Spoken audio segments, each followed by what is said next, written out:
Welcome to this video. We will be discussing the Wolverhampton Taxi Knowledge Test about safeguarding vulnerable passengers, specifically safeguarding children and vulnerable adults. We will talk about what safeguarding is, the key terminology you will be using, and what you need to do in your test to get the best answers to pass. The original Wolverhampton Knowledge Test has 28 questions, and you need 21 correct answers. Let's get started. Your first lesson is about identifying vulnerable passengers. This is done by understanding the indicators of risk. You will need to research these things.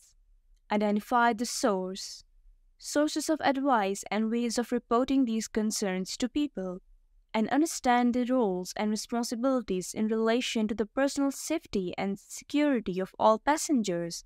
This is vital because of the criminal elements. Having researched these things, you should know that your job is to see the risks, understand them, and report them. It's called whistleblowing, and it's what the police expect you to do. To help you develop your skills, we will look at different scenarios. Scenario number 1. You pick up a man and a woman from a local restaurant. As they get into your car, the man yells at the woman, who is crying. As you drive to her home address, the man hits the woman in the face. What would you do? The right thing to do would be to ask permission. You do not interfere. You ask for permission. Say to the woman, "Excuse me, do you need help?" And then she might say, "No, thank you, I'm fine." So do not interfere. But make sure you get a description, such as how close you were and what you were doing when you picked them up. What happened when you dropped them off? Then report it to the police and let them investigate. You are not the investigator. You are a taxi driver, a professional. Okay? Scenario number 2. You work in the city center and often pick up passengers from pubs and clubs. You notice that at weekends there are often many young people coming out of a nightclub who appears to be drunk and underage. As you arrive to pick up your passenger, you see a young girl leaving the premises. The girl appears to be about 14 or 15 years old and is very drunk. She is with 3 much older men and the group is walking towards your car. What would you do? The best thing to do would be to call the police or ask the girl if she needs help. So you are asking for permission and you are reporting it. Remember this. Don't get involved. Don't refuse to take them. Don't tell them or create a situation that could lead to a confrontation, because that's not your job. You are not professionally trained to confront people. That's the job of the police. And you never know this girl. It could be her uncle. It could be her family. But she is still young and drunk. So you must report it. These are the ideas you must go through. Scenario number 3. An elderly lady approaches to your taxi at the local supermarket. She has a lot of luggage and a walking stick. She seems to be in pain when she walks. What would you do? You are responsible for getting her luggage, picking it up, putting it in the bag and opening the car door. Close the door. Drive her to a destination. Get her luggage from the car. Walk her to the front door and open the door for her. Do not enter a house when you drop her off, even if she asks you to. Say, "I'm sorry, I'm not allowed to go inside the house. This is because you don't know what's in the house." You might go into the house and she might start screaming. You could take her inside the house. There might be someone inside. Leave her outside the house. Go back to your taxi. Get on with your work. Scenario number 4. You know that one of your colleagues regularly picks up a 14-year-old girl from a children's home and takes her to a local hotel. What would you do? Do not confront the taxi driver or your colleague. Instead, tell the police or the Multi-Agency Safeguarding Hub, MASH. If you know there's a 14-year-old girl going to a local hotel, a lot of alarm bells should go off for you. You should protect this child. That is your responsibility as a professional and as an adult. Throughout all this, you should understand your responsibilities, such as duty of care, make sure vulnerable people are safe, duty to disclose information if you are concerned about abuse or neglect, treating all passengers with dignity and respect, whistleblowing, other drivers, other services, club staff. Be responsible and vigilant because criminals are using taxis to avoid prosecution. That's what the police have discovered, and without your help, they will keep doing it. And if you don't report it, the police don't know. They cannot do anything. It's your responsibility. So, we need to be aware that some people are being harmed by the abuse of others. And when that happens, we need to act. Safeguarding is everybody's business and needs to be understood. So, this would come up again and again in your examinations. Let's talk about the different types of abuse. Physical abuse. Physical abuse is like hitting someone. Psychological or emotional abuse, like telling someone they are not good enough or telling yourself that you are not good enough. Organizational, like when a passenger gets into your car and you drive them somewhere else. They get out of your car, get into another car or taxi and drive away. They are organized. They are being trafficked. Watch it and report it. Self-neglect. This abuse can happen to you. You should make sure you stay positive. Modern slavery, like they have just arrived in the UK for a better life and their passport has been taken away. Now they cannot leave. Financial or material abuse. The money is not in their hands. It's in someone else's hands. And the money is only used when it is needed. As you can see, one person is very well dressed. They could be wearing a suit and another person is dirty and filthy, which should also set off your alarm bells. Discriminatory. Discriminatory abuse is where you discriminate against them because they are wearing a hijab or their skin is white or brown, etc. Neglect and omission. For example, you see a person complaining about being hungry or in pain, but the other person does not listen. Report this as it could be a deeper issue that you can uncover and help the child, person, or vulnerable adult. Domestic violence. We just look at this in the scenarios. A man or woman strikes a man or a woman. That's domestic violence and you need to report it.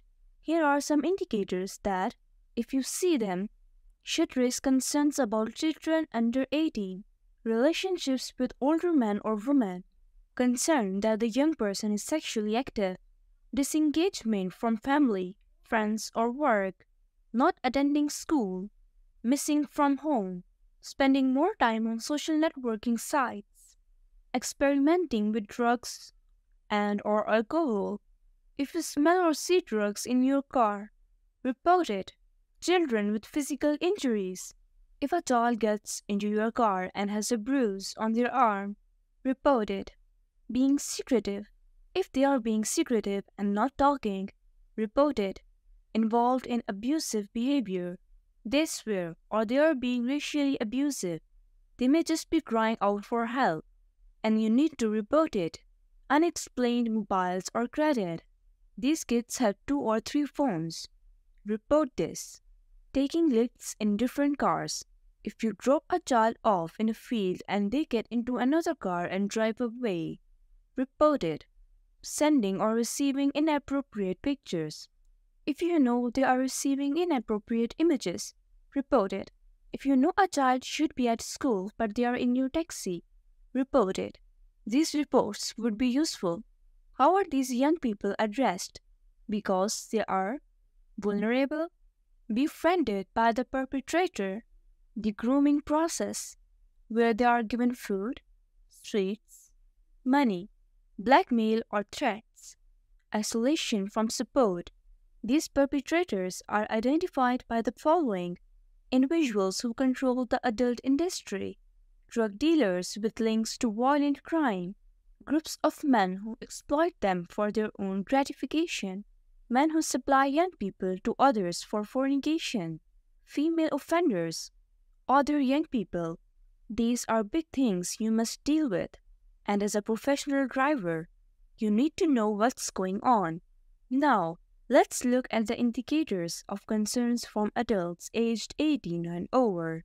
Let's talk about disabled adults who may have mental illness, such as Alzheimer's, dementia, or other physical disability, and let's understand how they might be abused, being bullied. So, if you see them and you know they have a mental illness and they are being coerced or bullied, report it, having decisions made for them all the time. If all the decisions are being made for them, there may be some underlying problems. Preferences ignored. Please report if their choices are ignored or they are forced to do something against their will, being verbally abused or put down, like being told they're not good enough, etc. That's bad. Report it. Physical injuries, like bruises or cuts, being badly dressed or unclean. The passenger is missing everyday items such as shoes. Report this. Someone else checks the money. If a passenger gets into your car and the other passenger is very well dressed and very dirty, report it. Struggling to look after themselves. These reports would help that person and get the appropriate agencies to help that person. Let's talk about what she classifies as sexual assault. Sexual assault is when a person intentionally touches another person without reasonable belief that they have consented. Touching includes any physical contact, whether it is with a part of the body or something else, or through clothing. This touching is sexual assault. Next, let's understand what sexual exploitation is. Young people are given something in return for engaging in sexual activity. Perpetrators have power over victims because of their age, gender, intellect, physical strength, and economic or other resources. Violence, coercion, and intimidation are common. In the worst cases, violence, coercion, and intimidation are common, such as an older man showing a young girl money, status, or things to make her a victim. Boys and young men can be victims as well as girls or young women. Other terms include coercion, forcing someone to do something they don't want to do. Intimidation. Intimidation means telling them, I'm going to make you to do this violent thing to make them to do what you want them to do. Boys and young men can be victims as well as girls and young women. Let's see what is being done to stop this. Like this video, professionals and partners are being trained to spot the signs of exploitation. Young people are warned about the risks. Young people are informed through education programs for them. Concerns referred to the police or social services are thoroughly investigated. Information is passed to the police to help disrupt activities and prosecute offenders. Working with the police. So, working with the police is very important to stop these crimes. How might this test or its preparation affect you? Concerns about young people in your vehicle. Concerns about places or venues where you drop young people off. Concerns about adults paying for young people's taxi fares. Concerns about young people talking in your vehicle. You should be concerned about all these things because of safeguarding is everyone's responsibility. You can also fulfill this responsibility by doing the following. Being aware of risk indicators. Be aware of young people or adults you think may be at risk. Be aware of addresses where you take young people or adults. Pass on any information or concerns you have. What to do if you notice a risk indicator or are concerned about a passenger. Call 999 if there is an imminent risk of harm or assault. If you are concerned about a child, contact Children and Families Direct on 0115 876 4800. If you are concerned about an adult, contact Health and Care Point on 0300 300 33330 or out of hours on 115 876 1000. Make and keep a record of your concerns, what you have done and why. For further advice, contact John Davis on 0115-876-1358. There is also MASH, the Multiple Agent Safeguarding Hub. MASH can do things a lot quicker than the police. And when it comes to these issues, minutes or half an hour could be the difference between a terrible situation and someone being saved. But while you are doing all these things, you should also follow good safety practice. The most important thing is to keep a record of the incident and anything else you notice. Check at any point of booking if there are any vulnerability issues so that you can prepare for the trip in the right way. Ask the booking agent if an escort is required for the vulnerable passenger and if they will provide one.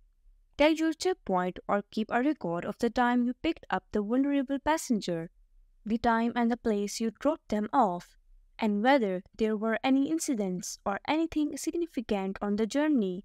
If you refuse to pick up a passenger, tell someone that you cannot pick them up so that they can deal with the person in another way. For example, hospital staff, family, security at a club or pub. Be professional. Don't be overly friendly. Don't discuss personal or intimate matters. And don't exchange personal contact information such as passengers' phone numbers or Facebook addresses. Swearing or aggressive behavior. Do not touch passengers. Never accept an offer of sexual favors in lieu of payment. Wear your council-issued driver's badge in a prominent place. Explain to passengers if you use a central locking system. Don't just put it on without explaining. Don't assume your passenger needs help. Always ask. Never follow a passenger into a house. Ask before shortening a journey by leaving the main road / using isolated country roads. Explain and give the passenger or person booking a choice of routes. Never set off with a passenger without a specific destination. Never duplicate a booking, even if the passengers are traveling in a similar direction. You may pose a threat or risk to the other passenger. If you think the passenger is frightened, offer to call the central office and tell them you have a named passenger with you, giving the address and approximate time of arrival.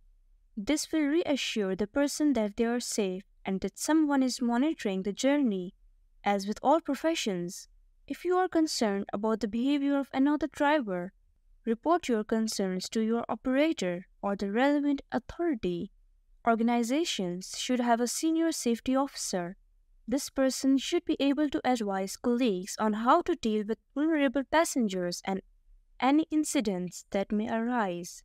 Finally, you should always keep a record of any incidents or situations you are unhappy about. This should include what happened and what you did to keep yourself and your passengers safe. And remember, we need to be aware that some people are harmed by the abuse of others. When this happens, we need to act. Now, you should be able to understand the following points. Understand the need to protect vulnerable adults, young people, and children. Identify possible victims of abuse and exploitation by understanding indicators of risk. Identify sources of advice and ways of reporting concerns. Understand their roles and responsibilities in relation to personal safety. That concludes this video. Please leave a like and subscribe to our channel.